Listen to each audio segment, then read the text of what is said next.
चलिए जी बिस्मिल्लाह करते हैं।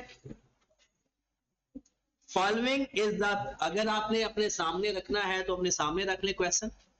यहां से अगर आपको सही नजर आ रहा है तो यहां से भी देख लें।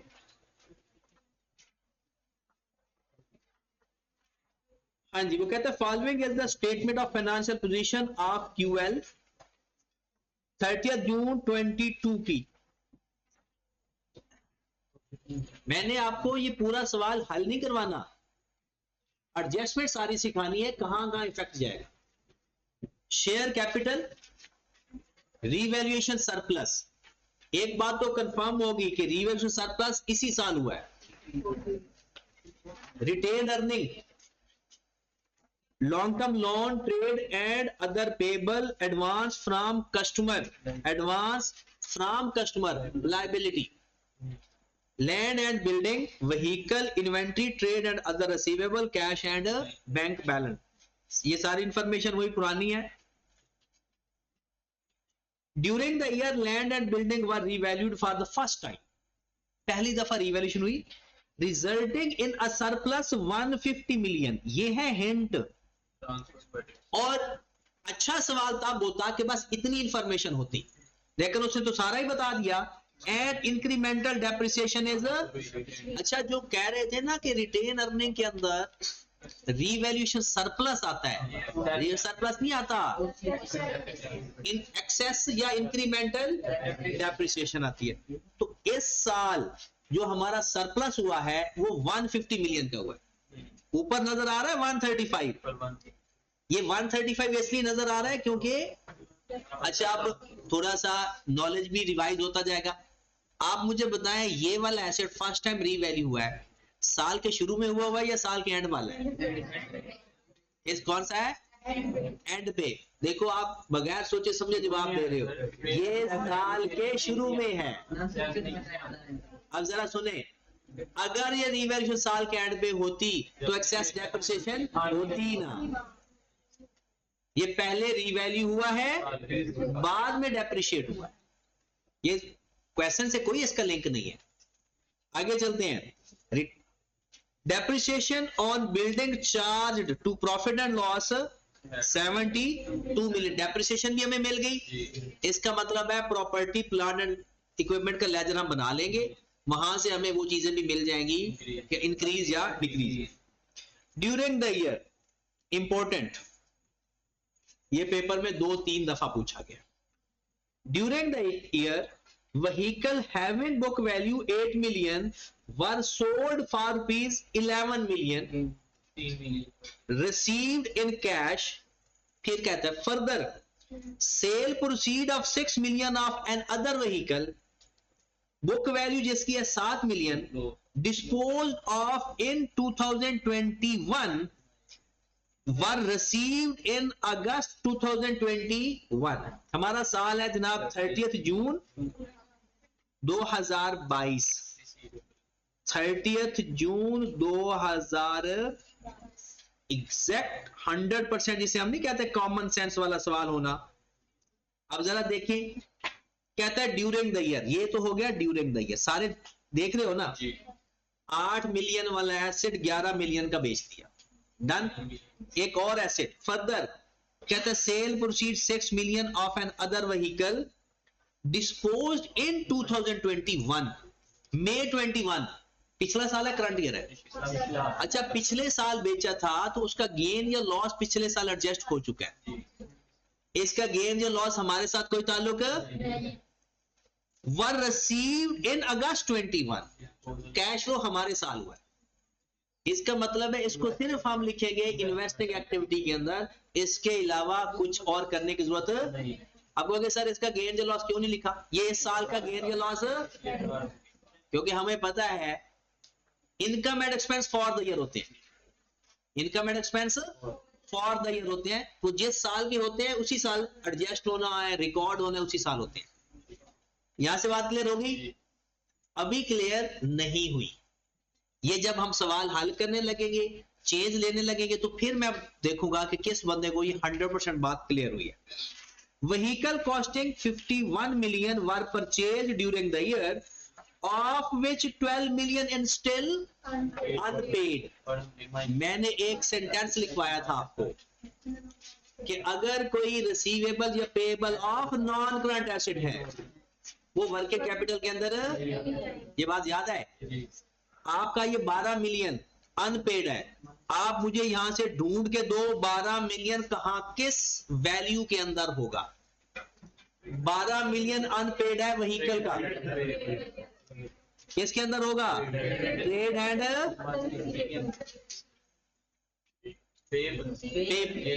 ये रिसीवेबल है, माजरत। अब जरा सुने, जब आप वर्किंग कैपिटल चेंजेस लेंगे इसके अंदर तो एक नॉन करंट एसेट का भी पेएबल शामिल है, तो माइनस कर देंगे। ये अक्सर पेपर में सवाल आता है कि नॉन करंट एसेट का कोई रिसीवेबल या पेएबल हमारी अमाउंट्स के अंदर शामिल होता है, वर्किंग कैपिटल वाली हमने उसको अलग करना होता है, इसलिए हमने उसके अंदर वो बात लिख ली थी। आगे चलते हैं। अच्छा, आपका आउटफ्लो कितना आएगा भला? आउटफ्लो सर इसका आपने 51 मिलियन का बेचा है, खरीदा है, 39 तो क्या सारी अमाउंट को कैश आउटफ्लो आएगी? नहीं। कितना आ जाएगा? 13। अब ये बात समझ लग रही है ना कैश फ्लो की? आगे चलते हैं। Inventory as at 30 June include work in progress inventory 96 million which are not available for. पहली बात तो ये है, वो कहता है इन्वेंट्री के अंदर एक अमाउंट कौन सी शामिल है? Work in progress. और not available for, which are not available for sale. पहली बात ये है, तो क्या वर्क इन प्रोसेस बजाते खुद इन्वेंट्री नहीं है? वर्क इन प्रोसेस बजाते खुद इन्वेंट्री है, और वो कहता है ये चीज इन्वेंट्री में शामिल है। वर्क इन प्रोसेस इन्वेंट्री है, ये हमें पता है। उसने कहा इन्वेंट्री के अंदर वर्क इन प्रोसेस शामिल है, तो ठीक है, उसको तो शामिल होने देंगे। और कहते हैं which are not available for sale, तो आप मुझे बताएं वर्क इन प्रोसेस कौन सा अवेलेबल फॉर सेल होता है? वो तो होता ही नहीं है। तो ये इंफॉर्मेशन उसने सिर्फ उन जीनियस लोगों के लिए दी है कि जो कहते हैं फिर दी क्यों है, कुछ ना कुछ करके। इसका कुछ भी नहीं करना था। इन्वेंट्री के अंदर इन्वेंट्री शामिल है, ये उसने बताया। फिर उसने कहा है कि वो अवेलेबल फॉर सेल नहीं है क्योंकि वर्क इन प्रोसेस है। तो इसके अलावा हमने कभी भी कैश फ्लो स्टेटमेंट के अंदर ऐसा जिक्र नहीं पड़ा, तो इसका कुछ भी नहीं करना। बहुत सारे बच्चों ने क्या किया होगा, इन्वेंट्री में से इसको माइनस करके फिर डिफरेंस लिया होगा। इन्वेंट्री में से इसको माइनस किया और फिर डिफरेंस लिया। हालांकि वर्क इन प्रोसेस भी बजाते खुद एक इन्वेंट्री है, तो उसको इन्वेंट्री में रहने देना है। Interest on loan for the year 48 million, of which 14 million were capitalized in the cost of building constructed during the year। कहता है 48 मिलियन टोटल हमारा इंटरेस्ट है, जिसमें 14 मिलियन हमने क्या किया हुआ है? कैपिटलाइज। इसका मतलब है ये जो 14 मिलियन है ये ऑपरेटिंग एक्टिविटी खत्म होगी, ये चला गया इन्वेस्टिंग एक्टिविटी में, क्योंकि किसमें कैपिटलाइज किया हुआ है। अच्छा, कैपिटलाइज करना कोई बुरी बात नहीं है, कर सकते हो, बोरिंग कॉस्ट नहीं करते। इंटरेस्ट एसेट की कॉस्ट में कैपिटलाइज हो सकता है, ठीक है। जब कोई बिल्डिंग वगैरह बनाओ और वो लोन लेकर बनाओ तो उसका इंटरेस्ट उसकी बिल्डिंग की कॉस्ट में कैपिटलाइज होता है। फिर उसने एंड में बता दिया जनाब, फॉलोइंग डिविडेंड वर अनाउंस्ड 2022, हमारा साल कौन सा है? 2022 20% interim bonus shares, 15% final cash dividend. मैं इसको क्रॉस कर दूं, 20% बोनस इधर आएगा लेकिन 15% इधर। 2021 5% इंटरम बोनस, ये पिछले साल का है, और 10% फाइनल कैश इस साल आएगा। डिविडेंड वाली कहानी भी खत्म होगी।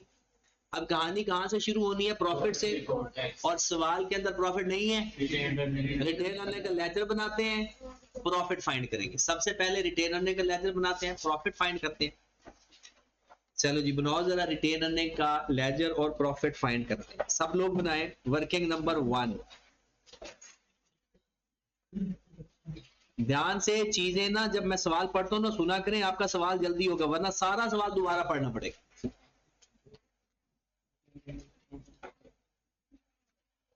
रिटेन आने का ब्रॉड ऑन कितना है? 325। Carried on 337। हाँ जी, एक्सेस डेप्रिसिएशन भी है।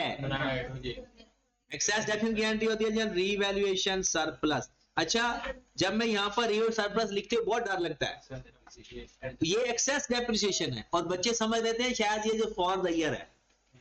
यहाँ पर सिर्फ कितना आना है? 50 होता है ना, revalue surplus debit retain earning credit. Dividend भी लिखो, दोनों आएंगे डिविडेंड। 2022 का इंटरन और 2021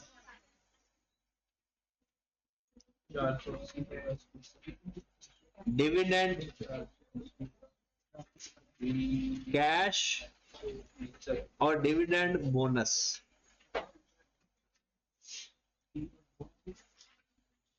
दोनों है ना, कैश वाला है और एक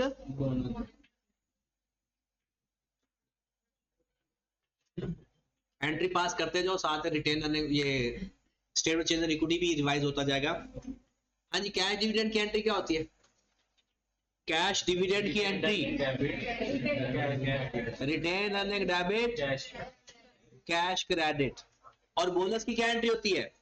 retain earning debit share capital. तो इसमें ध्यान से देखना है, जो कैश डिविडेंड है ये हमारा आउटफ्लो होगा कैश फ्लो स्टेटमेंट के अंदर, जो बोनस होगा वो नहीं होगा क्योंकि उससे तो कैश फ्लो हुआ ही नहीं। शेयर जो कैश डिविडेंड होगा वो हम डिविडेंड पेड लिखेंगे, जो बोनस डिविडेंड होगा वो नहीं लिखेंगे। यहां पर आएगा, अपने अपने लेजर्स में आएगा, हर सवाल जिस लेजर में जाता है वो जाएगा, लेकिन कैश फ्लो स्टेटमेंट के अंदर सिर्फ कैश फ्लो जाएगा। हाँ जी, बताया जरा, शेयर कैपिटल का ले लेना, ऊपर शेयर कैपिटल गिवन होगा आपको। अच्छा, 400 पे लेंगे या 480 पे लेंगे? हाँ, साल के शुरू वाले लेंगे। तो बताया जी 400 पे क्लियर। ये कैश है, ये फाइनल है? नहीं सॉरी, कैश है ये बोनस? कितना? 20% वो भी ले, ठीक होगी बात। आप इसको क्लोज करें तो आपके पास आ जाएगा प्रॉफिट आफ्टर टैक्स।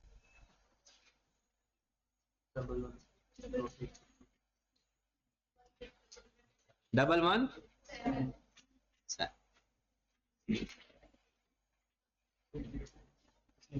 एंड पे कोई इंफॉर्मेशन दी हो क्वार्टरली या हाफ ईयरली वाली? नहीं है कुछ। हाँ जी, रिटेन अर्निंग की बात सबको क्लियर हो गई? क्लियर है? ये वही लेजर बनाना जैसे स्टेटमेंट चेंज इक्विटी का कॉलम है। ये आगे बढ़ते हैं। डेप्रिसिएशन फाइंड करनी है या गिवन है?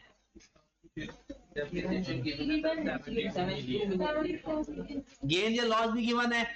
so, आपकी ऑपरेटिंग एक्टिविटी ऑलमोस्ट रेडी है। चलो जी, करवाने की जरूरत नहीं है, मैं वैसे बताता जाता हूँ, ठीक है ना। ये सवाल पूरा कर लेते हैं, अगला सवाल मैं इंफॉर्मेशन के साथ करवा देता हूँ ताकि थोड़ा सा आपका तसल्ली हो जाए। सबसे पहले आपने पेपर में ऐसे नहीं करना, प्रॉफिट बिफोर टैक्स। अच्छा, टैक्स है क्वेश्चन के अंदर? पूरे क्वेश्चन के अंदर नहीं है? चलो, ये तो बहुत अच्छी बात होगी। कितना? 117 एडजस्टमेंट। डेप्रिसिएशन क्वेश्चन के अंदर ही गिवन है 72। जरा तीसरे पॉइंट में मुझे बताएं, दो एसेट हैं, गेन या लॉस किस एसेट का आएगा? अगर दोनों हमारे साल में हुए हैं ना तो दोनों हमारे साल में आएंगे। पहला तो हमारे साल में हुआ, दूसरा पिछले साल पे दिखा था। कैश आएगा, वो इन्वेस्टिंग एक्टिविटी में जाएगा। गेन ऑन डिस्पोजल 3 माइनस, उसके बाद इंटरेस्ट एक्सपेंस है। एडिशनल इंफॉर्मेशन में आपको इंटरेस्ट एक्सपेंस मिल जाएगा। पॉइंट नंबर 6, 48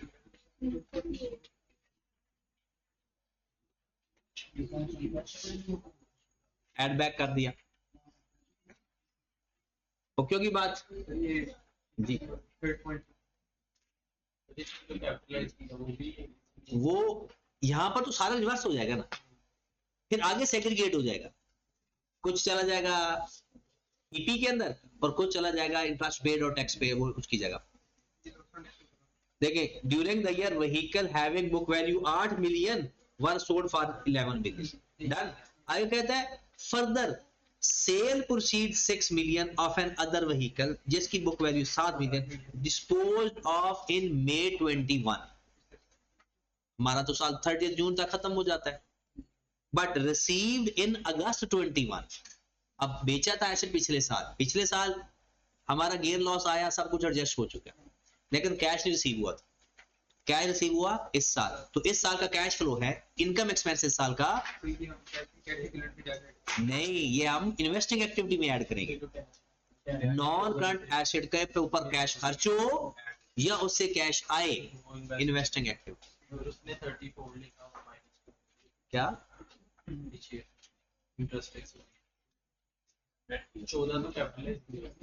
वो दो तरीके हैं, वो अलग से भी कर सकते हैं, यहाँ से इकट्ठा भी कर सकते हैं। वो क्या करेगा, उसको इग्नोर कर देगा पूरी तरह, हम उसको जाकर उसमें ऐड कर देंगे।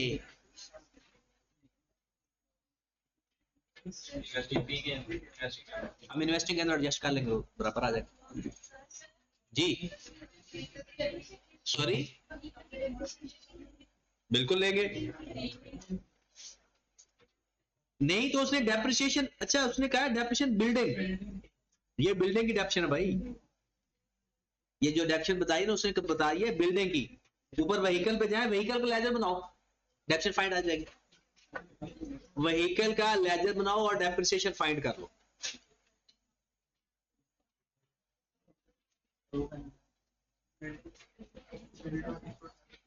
व्हीकल का लेजर बनाकर मुझे भी बता देना बाद में।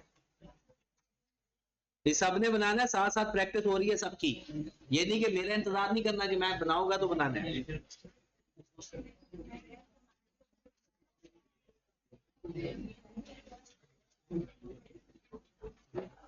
ब्रॉड ऑन 96,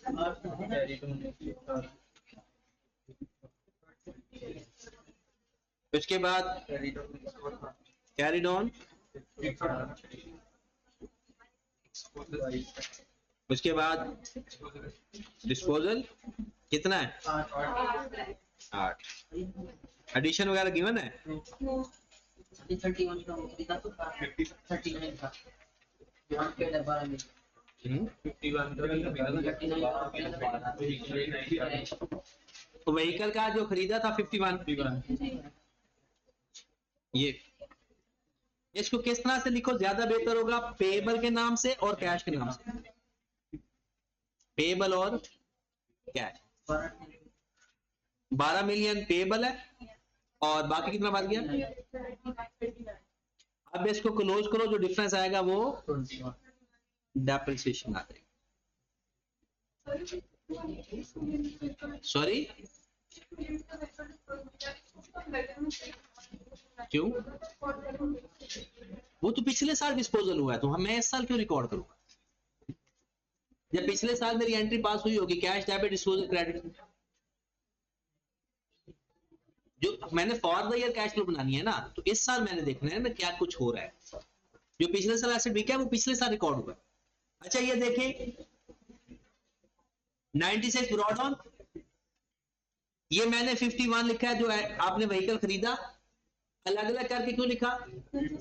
अच्छा पेपर में क्या देखना जरा, जब आप लोगों ने इन्वेस्टिंग एक्टिविटी लिखनी है ना तो 39 आउटफ्लो लिखना है, 12 को नहीं लिखना, क्योंकि 12 अभी तक हमने पे नहीं किया। तो डिफरेंस आ गया, लेजर में पूरी अमाउंट्स आएंगी, कैश फ्लो में जाएगा जितना कैश इन या आउट। 12 मंथ लायबिलिटी में ऐड है, हो नहीं जाएगा जी, ठीक है। अच्छा एक मिनट याद जरा खामोश रहे, सवाल सुना करो। आप कह रहे हैं एक्रू हो गए, हम कैश फ्लो स्टेटमेंट बना रहे हैं, हम एंट्री पास करेंगे, भला एंट्री क्या पास होगी, व्हीकल डेबिट ये पूरी अमाउंट से डेबिट हो गया, अक्रू हो गया, पूरी अमाउंट से डेबिट हो गया। Cash credit 39, payable credit 12। हम कैश फ्लो स्टेटमेंट के अंदर जब कैश आउटफ्लो लिखेंगे तब 39 लिखेंगे। एसेट पूरी अमाउंट से डेबिट कर दिया। यहां पर देखिए मैंने एसेट को पूरी अमाउंट से डेबिट किया क्योंकि पैसे तो दे नहीं है लेकिन दिए नहीं है। तो जब कैश फ्लो आएगा तो सिर्फ 39, जब व्हीकल डेबिट होगा वो पूरी अमाउंट से डेबिट होगा। अक्रूवल तो आउटफ्लो तो ना हुआ ना। अक्रूवल का मतलब क्या है? अक्कर बट नॉट पेड या बट नॉट रिसीव्ड। अगर इनकम है, अगर अक्रूड है तो इसका मतलब है अभी कैश फ्लो उसका होना है, हुआ नहीं। और कैश फ्लो स्टेटमेंट हम बनाते हैं फॉर द ईयर। ठीक होगी बात? चलें जी नेक्स्ट आ जाए। अभी इसमें ना ये सारी बातें आपको आइडिया है, पता है, एक इंपॉर्टेंट बात आनी है वो थोड़ी सी परेशान करेगी, बाकी इजी है जी।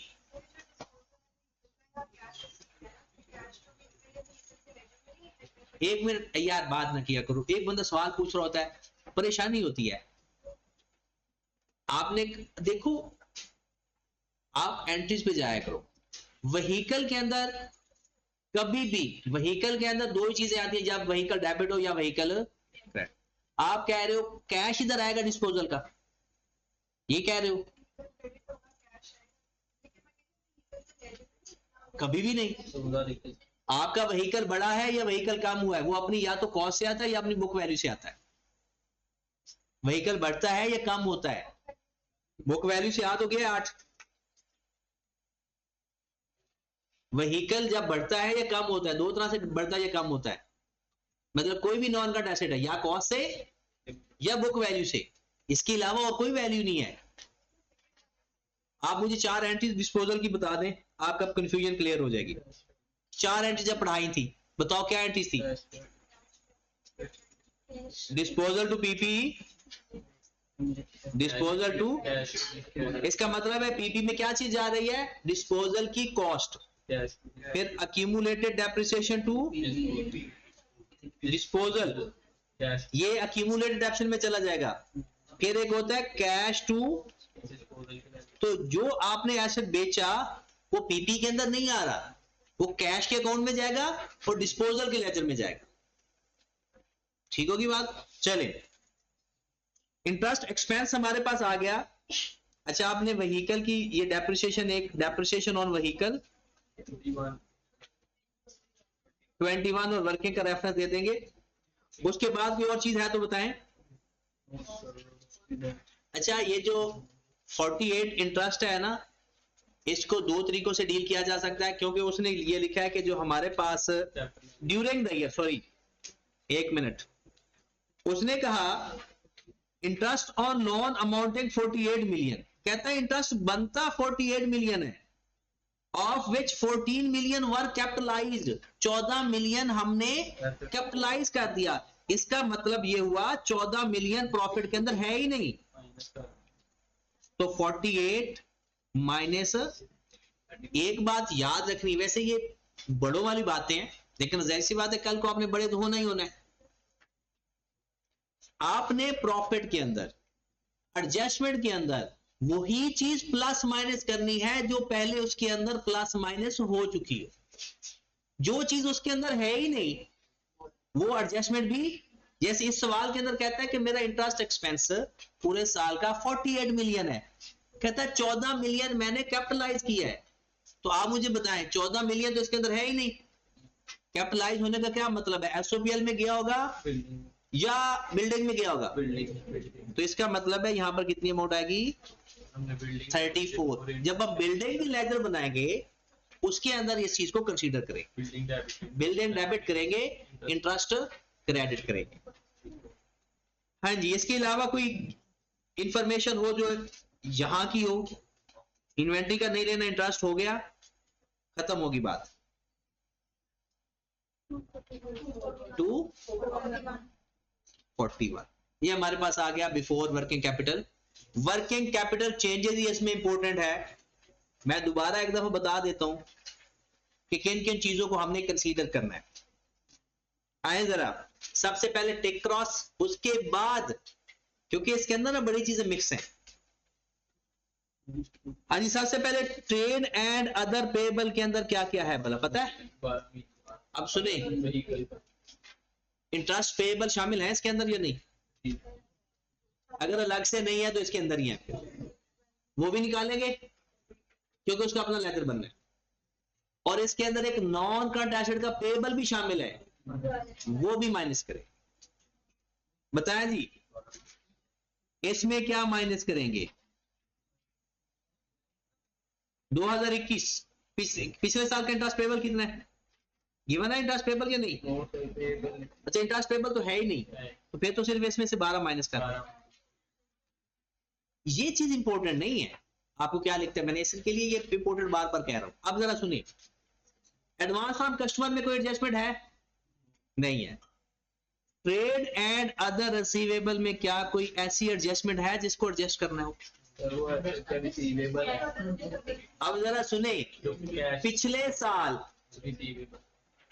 जो हमने एसेट बेचा था उसके पैसे इस साल मिले हैं, तो ब्रॉडऑन के अंदर वो रिसीवेबल के नाम से होगा जो कि नॉन करंट एसेट का है। और ये चीज पेपर में याद नहीं रहती। ये 6 मिलियन की बात हो रही है, 6 मिलियन की, ये जो अगस्त में मिले हैं, बेचा था पिछले साल। पिछले साल आपने एक एसेट बेचा था, उसके पैसे नहीं मिले, तो पिछले साल वो रिसीवेबल में होगा या पेबल में होगा? रिसीवेबल में। तो पिछले साल का जो क्लोजिंग रिसीवेबल होगा वो इस साल का ओपनिंग रिसीवेबल है। मतलब इस 185 के अंदर आपके पास 6 मिलियन नॉन करंट एसेट का रिसीवेबल है। आपके ब्रॉडऑन के अंदर पिछले साल के क्लोजिंग, इस साल का, तो बाकी जो बचेगी अमाउंट वो हमारे पास है 179। बाकी इस सवाल में कुछ भी नहीं था। अभी एक और इंटरेस्टिंग चीज है, आगे चल बढ़ते हैं। ये क्लियर हो गया? अब जरा सुनिएगा, ट्रेड एंड अदर पेबल में डिफरेंस 12 माइनस करने के बाद लेंगे। एडवांस फ्रॉम कस्टमर डायरेक्ट ले लेंगे। इन्वेंट्री का कुछ नहीं करना, डायरेक्ट डिफरेंस ले लेंगे। ट्रेड एंड अदर रिसीवेबल के अंदर 6 को माइनस करके फिर डिफरेंस ले। ठीक होगी बात? चलो जी, वर्किंग कैपिटल में आ जाओ। फिर सबसे पहले कहां से स्टार्ट करना है? पेबल से कर लो। इसमें 12 माइनस करो, कितना बनता? 150। तो 142 से 148 हो गया। इंक्रीज इन पेबल 6 से 35 से 69। एडवांस फ्रॉम कस्टमर 30 कम हुआ, ज्यादा? ज्यादा हो गया, ज्यादा पैसे आ गए। इन्वेंट्री 444 से 365। स्टॉक डिक्रीज कितने से? कितने से? 79। फिर उसके बाद 179 से 212। 33 ओके होगी बात? खत्म। 241 में 6 माइनस कर दे, 34 माइनस कर दे, 79 और 33, 327।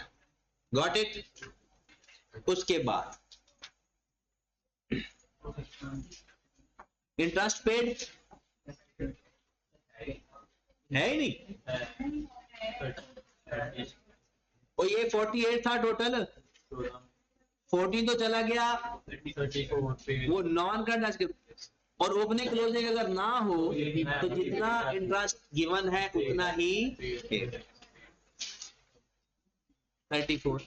टैक्स है, डिविडेंड है। बताओ, डिविडेंड दोनों आएंगे या सिर्फ कैश डिविडेंड आएगा? अब दोबारा सुन ले, क्योंकि अक्सर लोग जो मैं कहता हूं वो दोनों पर अप्लाई कर देते हैं, लेजर पर भी और कैश फ्लो पर भी। कैश फ्लो में कैश डिविडेंड आएगा, रिटेन अर्निंग के लेजर में सारे डिविडेंड आएंगे, जो मर्जी। ठीक होगी बात? हाँ जी, यहां पर आ जाएगा हमारे पास डिविडेंड पेड। कितनी अमाउंट है ये? अब आपकी ऑपरेटिंग एक्टिविटी। अब जरा सारे अपने अपने कैलकुलेटर निकालें, जो बैठे हैं सुस्त होके, उनसे भी सवाल पूछते हैं 2-3। मुझे बिल्डिंग का लेजर बनाकर दे कि बिल्डिंग कितनी खरीदी, व्हीकल का तो ओके है, बिल्डिंग का लेजर बनाकर ये बताएं कि बिल्डिंग खरीदी कितनी, इसका टोटल कितना आ रहा है, इसका 250 पॉजिटिव। बिल्डिंग का लेजर बनाओ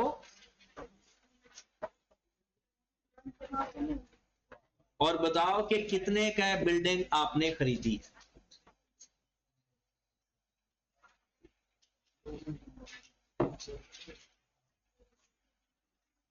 बिल्डिंग का ब्रॉड ऑन है 526 और कैरिड ऑन कितना है 740। डिस्पोजल तो है ही नहीं, डेप्रिसिएशन 70, रीवैल्यूएशन सरप्लस 150 आएगा क्योंकि सरप्लस तो सारा था ना, बाद में जिधर मर्जी जाए।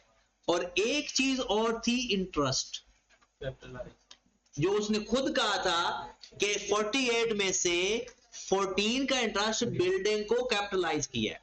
तो बिल्डिंग को कैपिटलाइज होने का मतलब है बिल्डिंग डेबिट की है। ये सारी चीजें आपको एडिशनल इंफॉर्मेशन से पता चलती हैं। अगर ये वन अलग से रीवैल्यू सरप्लस ना बताते तो वो 135 ही लिख देते ट्रैक। ठीक है, हाँ जी, क्लोज करें 130 जी, कैश के नाम से 1। जिसको कोई बात पूछनी है पूछ ले। देखिए सरप्लस 150 मिलियन आपकी पहली एडजस्टमेंट है। इंटरेस्ट वाली एडजस्टमेंट के अंदर उसने बताया है कि 14 मिलियन बिल्डिंग की कॉस्ट में कैपिटलाइज किया है, बाकी तो सारा कुछ गिवन है। परचेज ऑफ बिल्डिंग, अब जरा खामोशी प्लीज, सॉरी 135 नहीं, आप देखें ना, पहली एडजस्टमेंट देखें, एडिशनल इंफॉर्मेशन की पहली एडजस्टमेंट। एक्चुअल में सरप्लस हुआ है 150 का, 15 मिलियन एडजस्ट हो गया।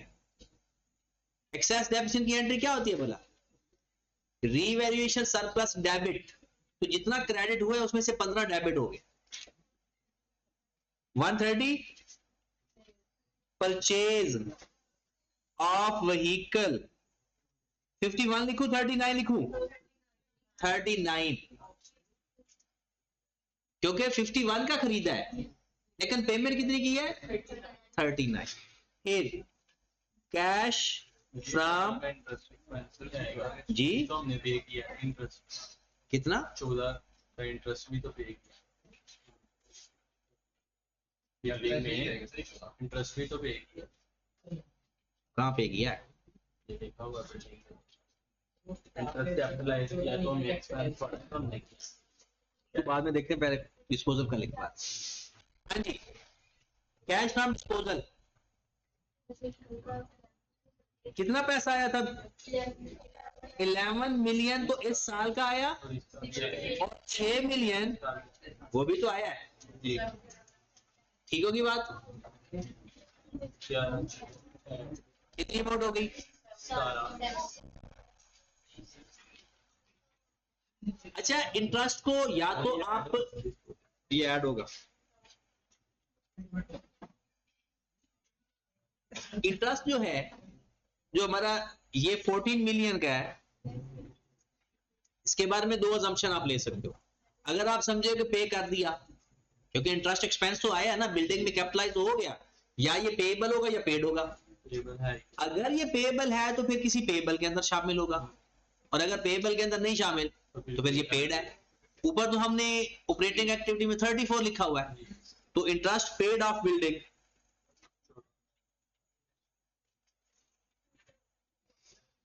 आप वहां पर भी लिखते, आंसर बराबर आना था, लेकिन एक्टिविटी और है।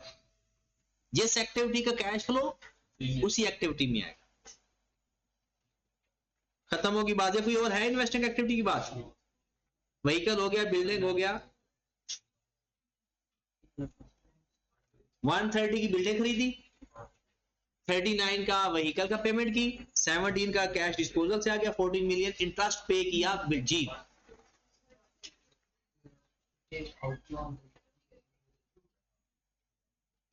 आउटफ्लो कंसीडर नहीं किया क्योंकि अक्रूड है। किसकी बात कर रहे हो? ठीक है, हाँ ठीक है, हाँ जी, तो किया ये 17 के अंदर है, मैंने किया 11 + 6 किया। कैश फ्लो है ही यही, कैश फ्लो का मतलब ही यही है, cash flow for the year. Cash आया कितना, कैश गया कितना। हमारा जो एसओसीआई और एसओएफ बनता है ना, वो एक्रूड बेसिस पे बना होता है, उसके अंदर कैश वाली चीजें एडजस्ट कर रहे हैं कि जो एक्चुअल में कैश फ्लो नहीं है ना, वो एडजस्ट करके तो एक्चुअल कैश फ्लो निकाल रहे हैं। आज कितना आ गया ये 166 नहीं। अच्छा अब आए जरा यहां पर शेयर कैपिटल का लेजर बना ले, फिर ही आप इस पास सही काम होना, वरना आपको लगेगा इंक्रीज इन शेयर कैपिटल है, लग रहा है ना 400 से 480। अच्छा पहले बनाते हैं, देखते हैं 480 आया कैसे। आप शेयर कैपिटल का लेजर बनाए, ब्रॉडर कितना है, ऐसा है। अच्छा आप में से कितने लोगों ने एक एंट्री पास की थी retain earning to share capital, bonus dividend की, याद है? जाकर रिटेन अर्निंग का लेजर देख लो अपना, क्या एंट्री पास की थी, retain earning to share capital. इसका मतलब है share capital credit retain earning carried on कितना है, तो बताओ कौन सा नया शेयर कैपिटल आया। इसके अलावा ये जो 80 का इंक्रीज आ रहा है ना, ये वो बोनस शेयर है, ये कैश फ्लो नहीं है। ये जो आपका शेयर कैपिटल में इजाफा हुआ नजर आ रहा है ना 80 का, ये एक्चुअल में क्या है, बोनस शेयर है। ठीक होगी बात। चल शेयर कैपिटल में तो कोई चेंज नहीं आया, खत्म हो गया, क्योंकि डिविडेंड हम पहले लिख चुके हैं। फाइनेंसिंग एक्टिविटी में लोन वगैरह है 460 से 335 लोन पेड 1। चलो सवाल आपका पूरा हो गया।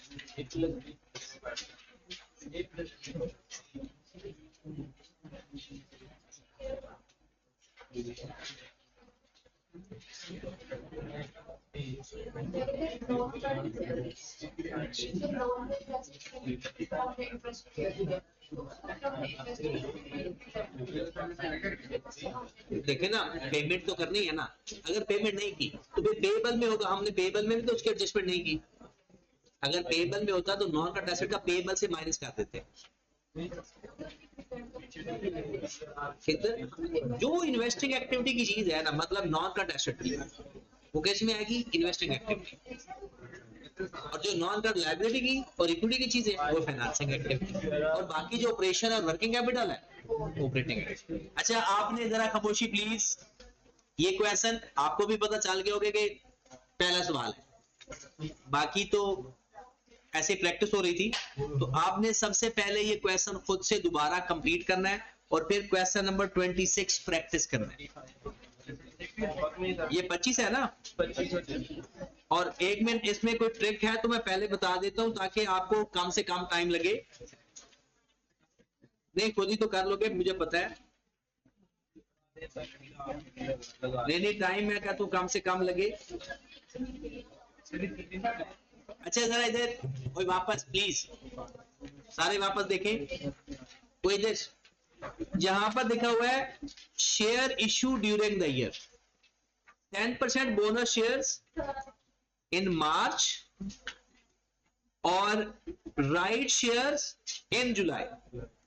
अब बोनस शेयर की एंट्री क्या पास होती है, अब जरा ध्यान से, कोई इधर नहीं है, सवाल ये बहुत अच्छा है। बोनस शेयर्स अगर शेयर प्रीमियम हो तो कहां से देंगे, शेयर प्रीमियम में से, और अगर ना हो तो रिटेन। ये सवाल आई कैप ने ना आप लोगों की 100% हाजिर दिमागी चेक करता है। 100% सवाल में कुछ भी नहीं होता अगर हाजिर दिमागी है तो। मुझे बताएं ये है share premium, opening share premium नहीं है, क्लोजिंग शेयर प्रीमियम 1400 है, राइट। उसने दो टाइप के शेयर इशू किए, बोनस शेयर्स जिसमें तो कैश फ्लो होता ही नहीं है, और राइट शेयर्स। अब मुझे बताया जो बोनस शेयर्स हैं क्या वो रिटेन अर्निंग से जाएंगे या शेयर प्रीमियम से जाएंगे? अब सुने, आपके पहले तो शेयर प्रीमियम है ही नहीं, अगर बोलना नहीं है, पूरी बात सुननी है, शेयर प्रीमियम तो है ही नहीं, और राइट शेयर से प्रीमियम आया है और राइट शेयर बाद में इशू हुए हैं। इसका मतलब है अगर ये लाइन ऊपर नीचे हो जाती ना, राइट शेयर पहले होते और फिर एंट्री पास होती share premium to share capital, और अब एंट्री पास हुई है रिटेन अर्निंग टू। अब आपने जब रिटेन अर्निंग का लेजर बनाना है उसमें ये 10% भी जाएगा और 10% इसका आ रहा है 1000। अब ये रिटेन अर्निंग डेबिट होगा 1000 शेयर कैपिटल के नाम से और शेयर कैपिटल क्रेडिट होगा 1000 के नाम से। अच्छा, बाकी जो राइट शेयर्स हैं वो जो बाकी डिफरेंस आ रहा है ना वो राइट शेयर का आ जाएगा। जब आप लोग शेयर कैपिटल का लेजर बनाओगे ना, ब्रॉड ऑन कितना है, कैरिड ऑन कितना है 12000, और रिटेन अर्निंग के नाम से कितना आएगा, जो बाकी डिफरेंस है वो कैश के नाम से, ये राइट शेयर का आपको कैश आ जाएगा, और ये है increase in share capital. Share premium तो increase in share premium, simple. कितना आ रहा है, चलो कि जितना भी डिफरेंस आ रहा है। अब प्रॉफिट के लिए भी देख लो, जब आप रिटेन अर्निंग का लेजर बनाओगे, यहां पर जरा गौर फरमाइएगा, ब्रॉड ऑन कितना है और कैरिड ऑन कितना है। मैंने आपको कहा था एंट्रीज बड़ी इंपॉर्टेंट है, छोटे होते मैंने बता दिया था आपको। एंट्रीज अगर आपके दिमाग में आ जाए, पोस्टिंग आ गई, आप खुद बताएं इस एंट्री का इफेक्ट इधर आएगा या नहीं। रिटेन अर्निंग डेबिट हो रहा है शेयर कैपिटल के नाम से 1000, और नीचे देखते हैं कोई डिविडेंड वगैरह है तो प्रोविजन है, फाइनेंशियल चार्जेस हैं, डेप्रिसिएशन है, नहीं है, कुछ भी नहीं है। अब क्लोज करके पैट फाइंड कर लो, और टैक्स का इफेक्ट होगा तो टैक्स ऐड बैक कर लेंगे। प्रोविजन के बारे में, ये डेटर्स आपको नेट गिवन है जी, और नीचे 5% प्रोविजन है, क्या करोगे, प्रोविजन को इग्नोर कर दो और नेट का डिफरेंस वर्किंग कैपिटल में ले लो, या फिर इसको ग्रॉस करो 95 पे डिवाइड करके ना करो। इसके अलावा इस क्वेश्चन के अंदर और कोई इंटरेस्टिंग या मजे की बात नहीं है, ये छोटा सा सवाल है, तो ये बोले नहीं, ये छोटा सा 25 + 26 कल क्वेश्चन लाजमी करके आना है और खुद से